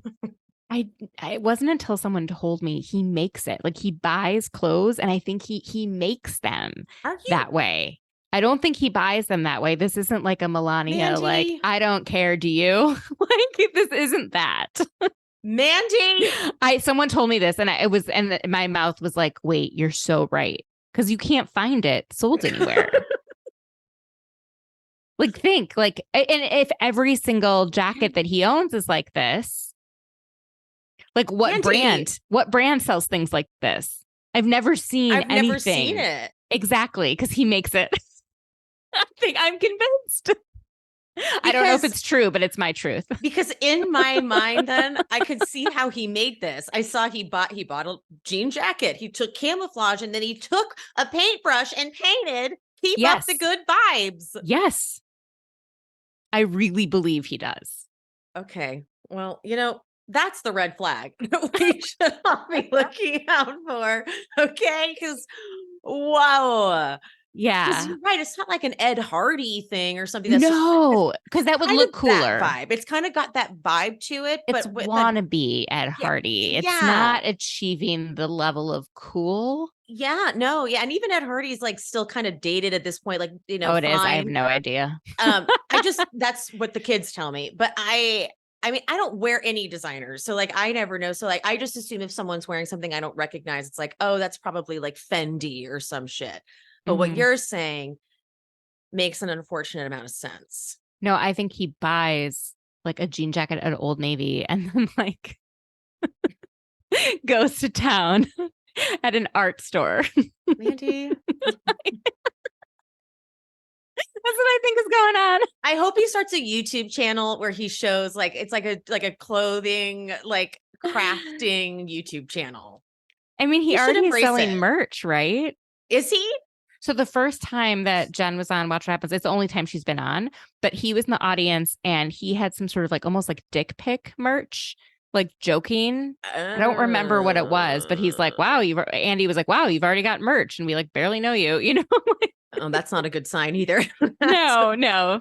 I think he was like, why not? He's trying to poke fun at it, I guess. But so then, Yeah. so okay, then I'm quicker to believe that he probably then made his clothes. I swear someone brought this up to me. This was not my own idea, but I once think someone they're said onto it, I like something. that's what I believe. Let's just go. Okay, from now on, it's fact. All right, you heard it here first. It's just how it is, guys. He makes his own shit. He does open it. Like the thing is that this is what kind of makes me take my guard down or put my guard down with him is that he opens it up. He's like, as you know, I was not faithful. Yeah, I'm like, he all right. he leads with the truth, and we haven't seen him lie. And I didn't realize he had 2 kids. Did I? I must have missed that completely. I think he was married before and was unfaithful Yeah. to his wife, and Yeah. then but I don't know their ages. I'm Yeah. assuming there was no sign off for them by Clearly, the other yeah. parent, and I'm sure he also wants to protect them. He's like, just because I'm married to someone who chose to do this, or I'm with someone who chose to do this, doesn't mean like you guys need to be brought into it. Totally. I don't know why, but it does actually make him a little better in my book that he has children because then he can I thought he was just a total bachelor, never settled down or anything like that. Because he's not freaked out by the fact that she has 5 children. Right? Good point. Like he's not at all worried about that. He sounds like he enjoys being at the house with all the kids. Like I think they like it, Yeah. Like I'm rooting for him. I really am. Yeah. I'm rooting for him. Taylor said she thinks they're going to make it. How could you do this to me? Question mark. If you know me, you know I love to be cozy. So when Cozy Earth sponsored the pod, it's been life-changing for me. They sent me their famous bedding. Now, the bedding I got was the viscous from bamboo bedding, but they also do make it in linen, but it's temperature regulating. Now, I had never even heard of viscous from bamboo, but now I'm hooked. It's all responsibly sourced, and all of their products come with a 10-year warranty. It is honestly no wonder Cozy Earth has been on Oprah's favorite things 5 years in a row. The loungewear, which I have multiple pieces in, 2 pairs of pants and a shirt. It's optimal comfort, obviously, but it's still flattering and, dare I say, elegant.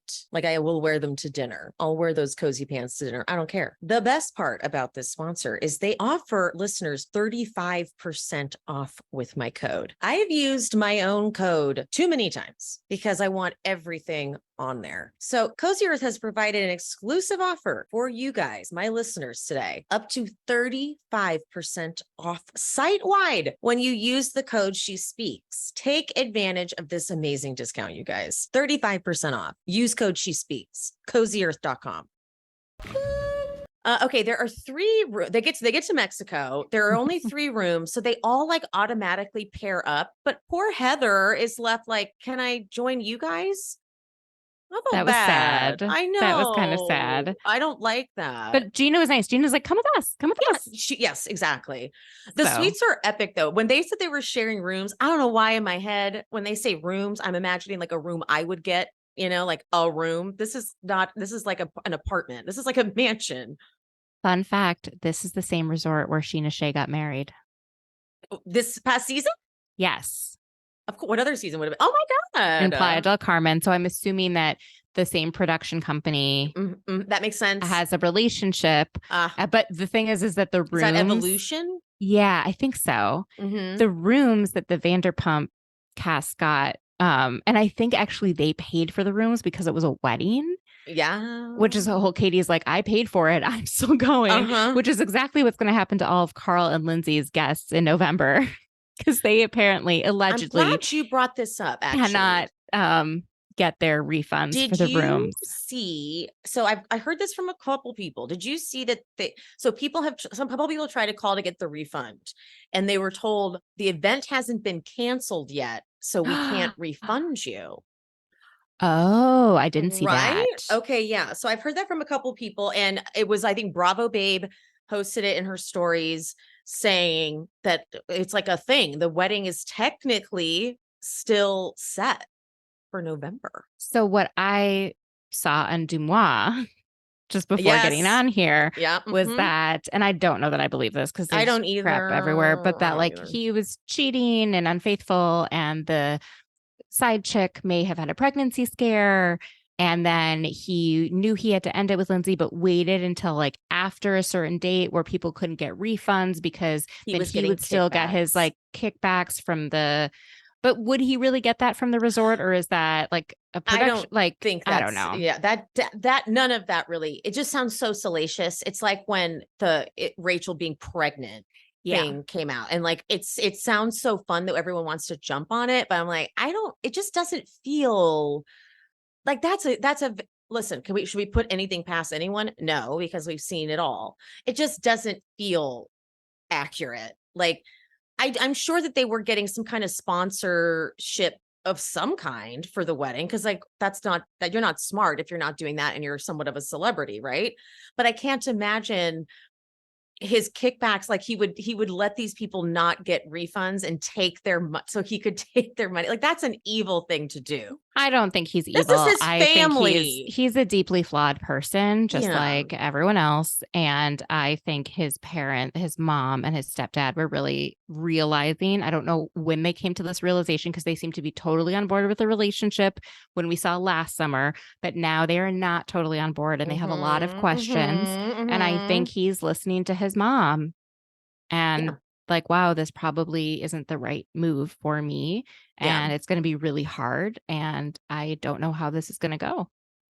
I just, that's a far-fetched thing that Carl would, because the people that can't get refunds are like literally his family and friends. Yeah. His people are very close to him. I don't, I don't believe that he waited for that reason. Like, totally. No, I think it's a really hard thing to do, to end an engagement publicly. Yeah. And Lindsay, okay, so there's also been blinds that like Lindsay is so sad, she can barely get out of bed, but she's in Portugal for a wedding. So I just think there's a lot of stuff coming out that feels like facts, but we basically know nothing about this. We just know that it was called off allegedly, but neither one of them has confirmed that it was called there's no off. statement. There's no statement. There's nothing like that. So we shall see what happens. But I know, I mean, I probably would have so many more followers if I like jumped on these sorts of things, like these, like, oh, this is totally happening. And I just can't be that person. I just don't, it feels incorrect. Okay. If People isn't publishing it, it didn't happen. Right. Like you need like a source that actually fact checks. You know? Yeah. Agreed. But then they sit for dinner and everyone's like trying not to bring up the selling of the house, because I'm sure they wanted Heather to bring it up. But when Tamra says, can we talk about what's been in the press? I don't think that's like, they could have said that. I don't know. They're all acting like this is some big secret that Heather isn't telling them, and it just really proves something. I'm like, I think you're all a little overreacting. I mean, she made the choice not to tell them, but she did tell us, the audience. And I think they're frustrated that like she gets to weave and tell her own stories when they do it like at the same time as they like tell each other at the same time they're talking to us. Oh, that's a good point. And I feel like she's smarter. Yeah. She's like clever and she's figured out how to tell her story without telling everyone else. And I think they're pissed. And that's why Shannon can't do that because Shannon is just she's too wild. Yeah, she cannot keep she doesn't have a strategy. No. Right? Heather Dubrow goes into everything with a strategy. And they're just so different. And I love them both. I love them both. Exactly. But then it's when Heather says they moved on Thursday that makes them like, wait, now you've like moved and haven't even told us. And Gina's like, that's a big move. And Gina's also very incensed by it, claiming that it's like proof that they don't really have a friendship. Like, well, you kind of don't at this point. You didn't hang out with her when cameras weren't up. You stopped hanging out with her as soon as the season wrapped. So I'm just confused by the outrage over this thing. I think it's going to be a really good reunion because we'll hopefully get some of these like gaps answers that we don't understand, at least why people are frustrated. It always usually comes out where it's like, well, we're annoyed at you for this reason. And usually that reason, production thing. Yeah. And it wasn't shown. Totally.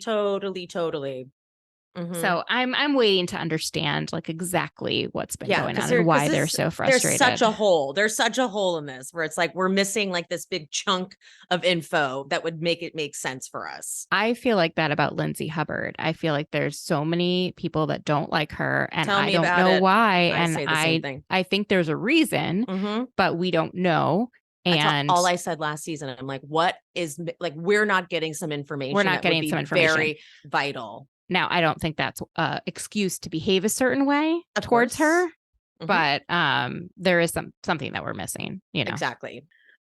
Shannon, I love that Shannon is taking it so personal. A month ago, you said I wasn't being honest about my life. Totally makes sense that you're going to make it about you. Especially because that's what Tamra fed her when they were on the phone.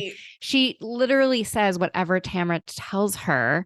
And she doesn't realize she's being produced by Tamra. And then she never turns on Tamra, even though Tamra's the one who's always bringing up all of her shit.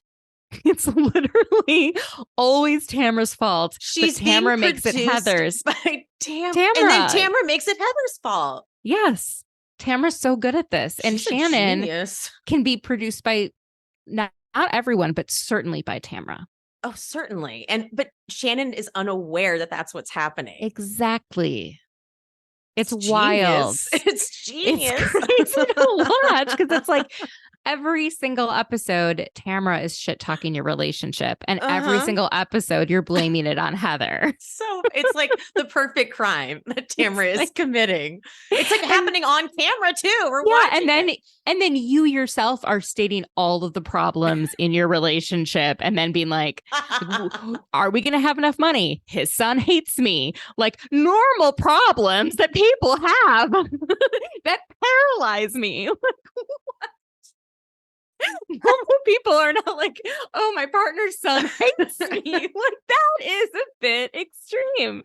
Like, I don't know. I'm not sure if we need to like sit down with like Shannon and explain what's in the realm of quote unquote normal in terms of relationship problems, but she does not seem to have a good barometer of understanding what's outside the like realm of normal. It makes so much sense because she was with David and his mom hated her. And so her sense of normal is so skewed because he was so off and he was so bad to her that she finds someone who's nicer than David. And she's like, this is the most in love I've ever been in my life. I've never felt like this. And I'm like, I bet you haven't, because I bet you're always with people that treat you like shit. And he's treated you a little less like shit than all the others. Oh my God. We've uncovered things here. Okay.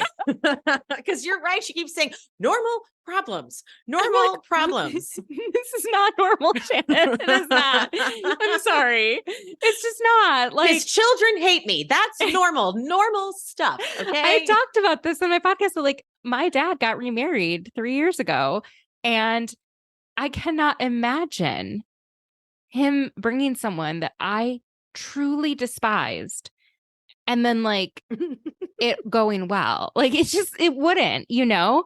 Yeah. We're a very different family than all of it seems like them, but these kids, and I've made the argument, have not ever sold any story to the press. They've not gone to any Bravo account. They've never, I mean, people come out of the woodwork usually. So I feel like they just want to be private and they actually have concerns about their dad being with this woman. Like, that's what I believe. And it doesn't mean that there's anything wrong with her, but I think they don't see her as being the right fit for him or their family. God, this is incredible. It's true. They don't, I mean, okay, if my dad brought home Shannon Bedore, like, what would I do if it was that versus my stepmom Joyce? That's a good question. That's a good question because we don't see all of Shannon, like we got a pretty dark glimpse into their relationship when they went to Bronwyn's event last season. And Shannon, was that last season or the season? It was season like before. 2 seasons ago. Yeah. And Shannon was like so drunk. Yeah. She was like sneaking the tequila and then she ends up wasted. And like, it was kind of dark watching them at the end of the night where she's like eating and I don't know. It just seemed like, oh, this isn't the best combination of people. So we don't even see all of it. Right. I don't think they're a good combination because everyone keeps saying everyone literally says that. Everyone literally says that. And Shannon doesn't go for people that are good for her. No, she doesn't. And on Watch What Happens Live, Emily and Jean, or Emily at least, was like, I think they're back together. I think so too. Like, you don't spend that much time with an ex and like get in a fight with your ex's daughter and get escorted. She was like, I was not escorted. They brought me to my Uber. That was like when Dorinda was kicked out of Luann's show because she was like so loud. And she goes, oh, no.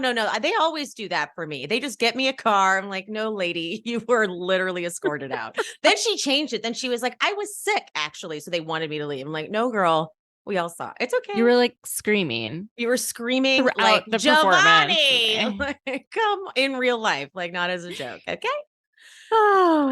Okay. So Heather's like, look, I planned on telling you guys. I didn't want it to get out. And of course they're like, oh, so you don't trust us? It's like, all right, well, fine.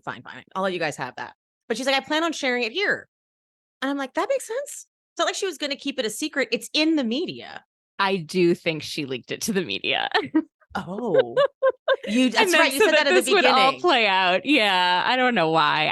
I believe that she set up paparazzi photos. Like, those things don't just happen. Especially not in Orange County. Yeah. Those photos looked extremely staged. She's 100%. Not at Craig's in LA where people go to get photographed, like Heather McDonald. Or like Taylor Armstrong doing her drunk. You saw her drunk paparazzi thing. That's going to be the dirtiest reunion you've ever seen. I don't even think she planned on that happening. No. I other people go and they plan on getting like a moment with TMZ. My favorite is that her husband wasn't even phased. Her husband was like, yeah, this is Taylor. He's like, she's drunk. Yeah. Yeah. That's what she's like typically. But Shannon, of course, she's incensed, and Heather is like, I share a lot of important things, like, but I don't like that you guys accused me of staging paparazzi pictures, to which Emily's like, who cares? Like, it's not a big deal, even if you did. But then that's when it kicks off. And she's like, you have been unkind to me for weeks. And I liked Emily's response. She goes, maybe I crack a joke once in a while. You should be able to take it. Some of the jokes she cracks are so funny. And the fact that Heather can't find the humor in them is like her big Achilles heel. Like, the big problem with Heather is that she's funny. We find her funny. She doesn't find herself funny. And that is an issue. Exactly. She would like lose so much criticism if she could laugh at herself, but she really cannot. She has to like strategize about how to laugh at herself in her confessionals. Like, that's the kind of person she is. She's very like calculated. Yeah. She's like, I'm self-deprecating. Watch me say this thing. It's like, that's it. That's all you can say. Don't veer outside of that topic though, guys, because she will get upset about it. Oh my God. This is too good. The Emily and Heather fight that ensues though is amazing. It's like, I was like back and forth. Like, I couldn't decide who did better. It was so fun. It was like real, true housewives dinner fighting. They were very equally matched.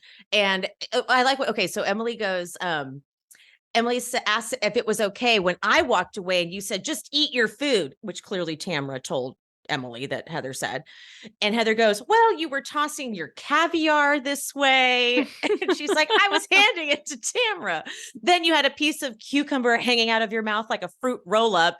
I was so grateful that everyone else was starting to laugh. Like, guys, They were all laughing so hard. Like Shannon, I love when Shannon's like trying not to laugh, like looking at her face, trying to hold it in is one of the like ultimate, like Shannon is funny no matter what she does. no matter what she does. It's just too funny that you're throwing your caviar this way, just throwing your caviar around with no care in the world. But then Emily's like, if I can't make jokes, then why is it okay to compare the cookies to my boobs? So body shaming is okay. I was like, a little bit of a stretch. But then Heather goes, you want to talk about body shaming after you told me I looked like a whale trainer in my wetsuit? It's literally not body shaming. You are a stick figure of a whale trainer. And even Shannon's like, who would get offended if they were called a skinny whale trainer? Like, that's so... Heather goes, I was very hurt. And Emily goes, you know what I was hurt by? You telling me that at BravoCon, this is when she brings up the Shannon. Finally. And then here's Shannon going, she wasn't even in my room. Like Shannon looked genuinely confused. She was like, this is not me. Yeah, this is something else. Now, why am I in it? Why am I in it? Now, why am I in it? Yeah. And so then it just goes back and forth. No, I didn't. And I don't care what you think, Heather says. Emily, I don't care either. Heather, I think you're a shitty friend. Emily, you're a shitty friend. Emily says she always just waits for her to stop speaking. And that's fine. I can imagine that it feels like Heather is just like ticking off boxes, like how are the kids? How are Shane? Whatever. And then you feel like she doesn't really listen. That's a fair assessment, but I don't think that Heather doesn't care about people. I feel like Heather cares about them. I think she cares. I think she's very self-righteous and very self-focused. So I think she's someone who always brings things back to herself, even if she's like, oh yeah, though this one time. But I could see there's so many housewives that do that. Yes. And I can see why it annoys Emily. And these are things that she's already tried to tell Heather, but Heather doesn't seem to like grasp it. So now she says it in a way that's like kind of unkind and a little bit pushy and not like, hey, I really it's hard to hear. You need to do a compliment sandwich. You give her a compliment and then you tell her the piece of feedback and then you end with another compliment. I think that's how Heather will need to receive it. And she will not hear the compliments. She will only hear the criticism. Exactly. And that is fine. But it's like, I agree. You can't present something to Heather in the way you're presenting it. She's not going to hear it. She's going to just feel, and I actually have to say, I think she's handled this season's Emily outbursts and criticisms pretty well. Like she's actually sat, and Gina too, like at the Nobu dinner, she was getting from all different angles. And she actually did like listen, like she stopped and was like, okay, I hear you. I'm sorry you feel that way. And I was like, this is pretty impressive for a housewife to do. Usually she'd be screaming back. No, I think she heard, she's like, wow, okay, I didn't see, I didn't mean it in that way, but that's how you took it. And I'm sorry for that. But then, unfortunately, Heather says, I'm held to a different standard. And Emily goes, you're not held to any standard. You get to be pretentious. You get to be a jerk. You get to be self-centered. You get to be egocentric. I'm like, girl. She's laying in too hard. Ooh, but especially to someone who wasn't chosen for a room. Like, that had just happened. Like that would ruin my trip. I would be so anxious. Like, oh God, no one wants to be with me. Me too. I'm so overly sensitive that I would just never let it go. And I'd be like, this is proof everyone hates me. And I'm impressed actually that Heather, like if this was Shannon would have walked away by now. I'm done, because like, that's how Shannon deals with it. Heather just sit there and listen. She doesn't, although was it on Watch What Happens Live? They said that she's known for like putting her hand in the camera and saying, this isn't getting filmed. But I'm like, but also don't they like to include that? Like they show that now. Yeah. I mean, that was like the first 2 minutes of Real Housewives of Salt Lake City. Yeah. Where they like get at, like, we love that. Like we love when it's like, this isn't being filmed. So maybe this speaks more to the production kind of protecting her thing. Maybe. Because again, hopefully we find out at the reunion. Yeah. But then they end with amazing hand choreography. Just because you say something emphatically doesn't make it true. And then Emily, well, just because you do this with your hands doesn't make it true either. Bravo, ladies. Well done. Really so gorgeous good. argument. You know, Heather's met her match in Emily because Emily is like, she's got a lot of intellect. She knows how to use her That's a good words. point. You know, I think all the other women are like, oh, you know, Heather is too pretentious. She uses words we don't understand. And I'm like, no, just get to her level. You can do it. You can all do it. I agree that the word she uses, maybe one, I've been like, I don't know that one. But for the most part, I'm like, I know that word. It's just a little long. I get it. But it's like, it's not like she's trying to sound smart. That word's pretty well known, guys. I just think that they have an issue with her and they decided to kind of all go against her. And Tamra did it. Well, Tamara also went against Jen, but I think all the other women were like, dude, why are you going Jen so is hard so for nice. her? What is Like, wrong she's with you? so nice and she's taking it and like totally just being cruel, basically. Totally. So then she had to redirect. She's switch. Like, yeah. Heather's good. She then. literally Heather's good. redirected to Heather. I love this. The very last line is the server going, this is going to take a while. Yeah. When they were like, oh, it's a telenovela kind of a thing. Yeah. At first he's like all into it, but then he's like, God damn it, we're going to be here for hours. Sorry, my dog's barking. Oh, I was like, what? I was like, is there an intruder? What kind of dog do you have? I have a Westie, a West Highland Terrier. I love dogs. This next section is for Patreon only. If you want to hear it and you want more exclusive content, head to the link in the description and sign up to be a Grand Dame or The Moment. Okay, let's get back to the show now. Tell the people where they can listen to your podcast, because I bet you've just intrigued so many people to hear more. No, I guarantee you no one wants to hear more about bacteria. But if you're interested in global health or politics, I am interested in those things. So you can find my podcast, Is This Real Life, with Mandy Slutzker, anywhere that you listen to podcasts. And you can find me on Instagram and Twitter at Mandy Slutzker. Now, if you are like, how do you spell that? Literally spell Mandy as in Mandy Moore, and then type in slut. And I guarantee you I will show up in any in any search that you do. You know, those are great instructions. No one's forgetting that. All right, guys. Thank you so much. This was such a good time. Thank you for chatting for 2 hours. Oh my God. I know. So crazy. I had a blast. Emily, I love your podcast. I have such a blast talking to you. I love following your stories because you actually keep me updated on most things. That's amazing to me. I'm so happy that someone actually like watches the stories and gets value in them. Yeah, because I miss things a lot. Like when I'm really busy at work and it's like a crazy day. And I missed Carl and Lindsay breaking off things. I had a friend actually text me who never knows what's going on with Bravo. Like she's someone who she watches the shows and she like sort of listens to podcasts kind of, but she's not dedicated. She's not dedicated to like the what's happening in real life. She's dedicated to just watching the shows. And so she was like, did you hear about Carl and Lindsay? And I was like, what? I was like, okay, taking a 15-minute break from work. I need to figure out how this is happening. I am so personally invested in these people. I just love that she, who isn't even that invested, was like, no, this one's a big one. Yeah, it was in like a Bravo Facebook, I think it's the Watch What Crappens Facebook group. And I've heard that pops off. Okay. Yeah, I'm not in that one. I love it. But I get most of the detail from you. And you do a better job of cultivating better, more, like it's not all just like hearsay. I will take that. Or if it is, you kind of say, you're like, we don't know if this is true, but I'm like, helpful, very helpful.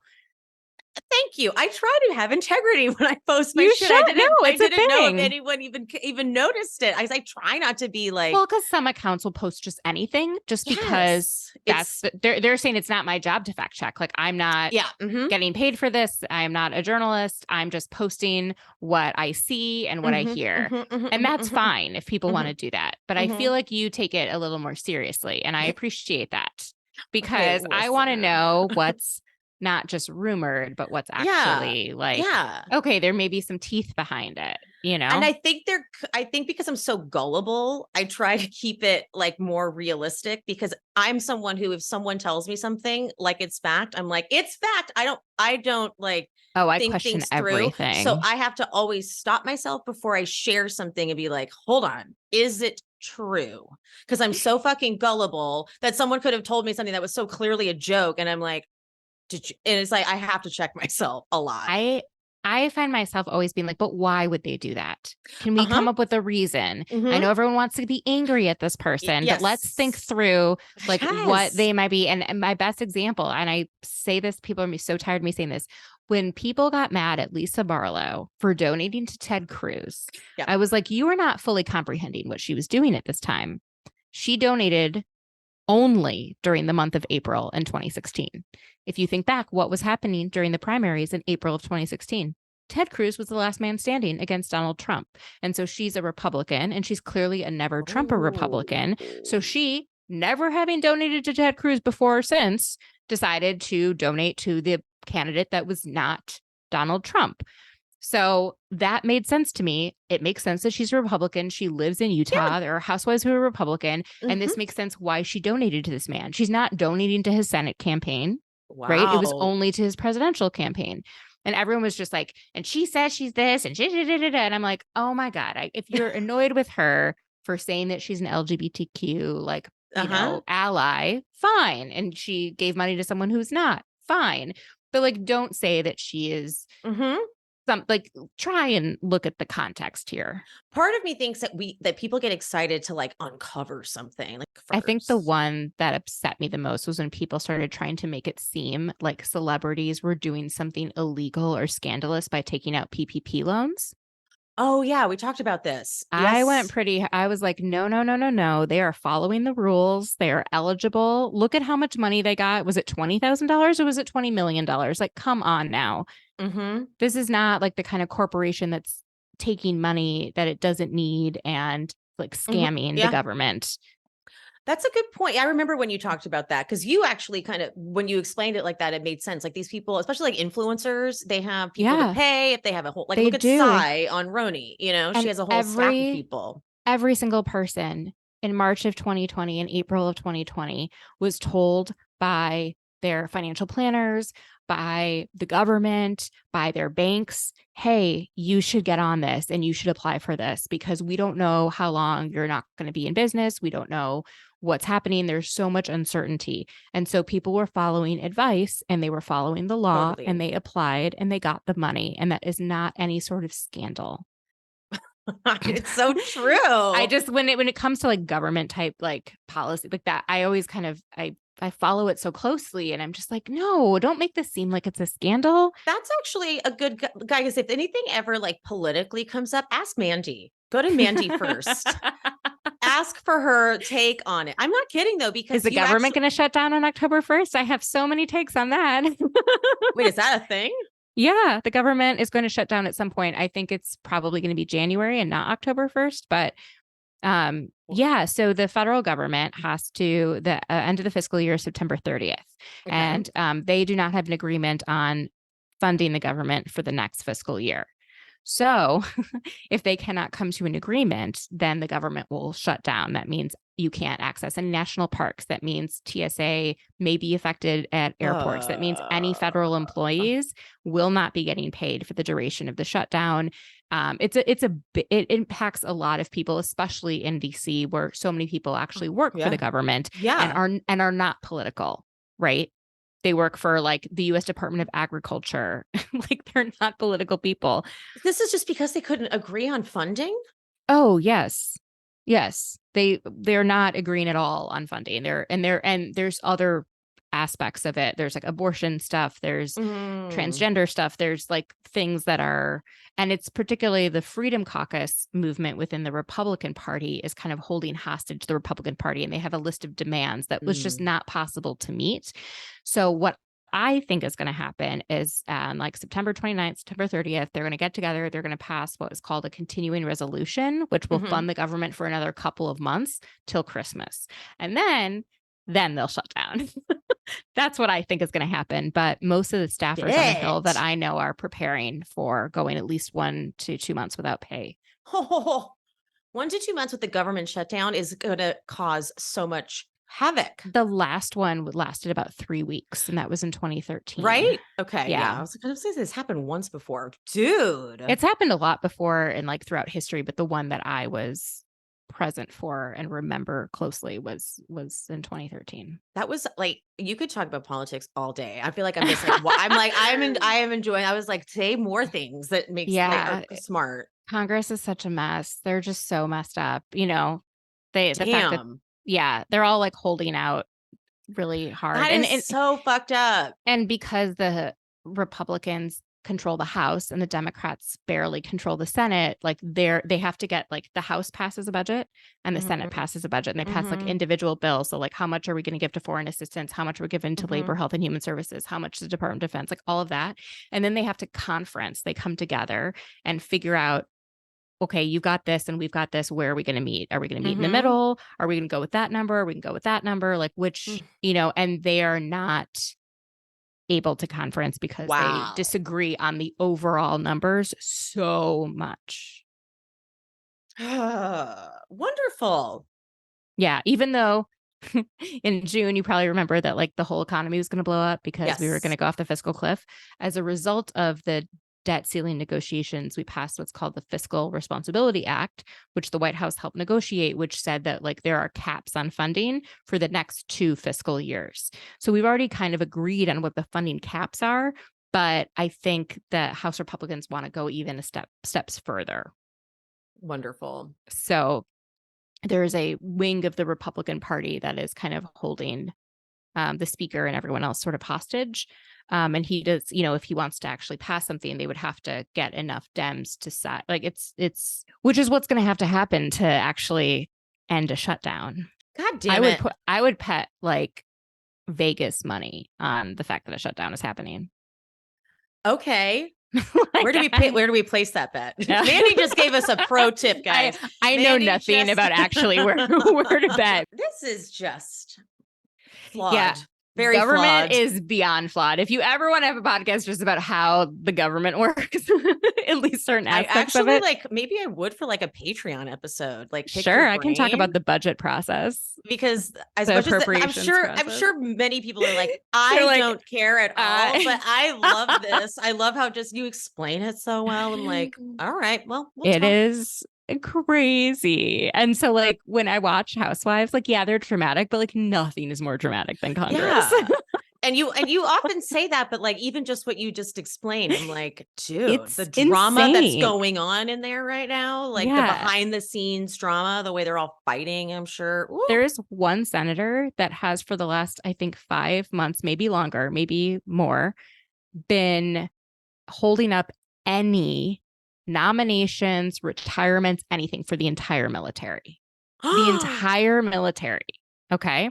So people aren't able to get promoted. People aren't able to retire. Nothing is going through. Tommy Tuberville, senator from, oh my God, is it Mississippi, Alabama? Shit, I have to check. That's so fucked up. And so like, I know someone who works in the Army and she is a colleague who was waiting to retire and been waiting for months. And he unfortunately died unexpectedly. And now his wife won't get any of the retirement benefits. Wait a minute. Because he never officially retired because it was held up. So it goes through a committee. And if the committees, because they are so close to a 50-50 split in the Senate, that's why Dianne Feinstein can't retire and drop out, because if she leaves the Judiciary Committee, they won't be able to confirm any of Biden's judges. And when she was out for being sick because she got shingles, they couldn't confirm any judges during that time. Okay. It's wild. Okay. Okay. And this is how the government is running and or not running. So, yeah. We're doing great, sweetie. I know. Sometimes I look at parliamentary systems and I'm like, maybe we need to rethink this. I know we wanted independence from Britain, but damn. Maybe on to something. Wow. Okay, on that note, guys, I'm going to hang up this situation because I'm going to set up a Patreon episode for us to do this. If anyone else is interested, go check out Mandy's podcast, obviously. Yeah, I don't talk about the federal budget, I promise. No, she does. Times I've gotten tired. Yeah. You're just the lucky people who get it exclusively here. So I'm telling you, we're going to do a Patreon because this was fascinating. All right, guys. Love you. Mean it. I'll see you next time. Bye. I hope you guys enjoyed the show. If you did, would you mind leaving me a 5-star rating and review on whatever platform you are listening? If you're watching on YouTube, don't forget there's the super thanks option down at the bottom, the little button with the $ and the heart. And also I'm on buymeacoffee.com/SheSpeaksBravo if you want to buy me a little coffee or 2 or 5. And my Patreon, that is where I'm covering all of the classic Bravo jams. If you want to follow me over there and subscribe, link is in the description. And follow me on Instagram and TikTok at She Speaks Bravo. And whoever the guest was for today, all their information is always in the episode description. So if you want to follow them and check them out, check there for the info. And any of the sponsor codes that I mentioned in this episode will also be in the description. I love you guys. Thank you so much. I appreciate you. And I'll see you next time. Bye.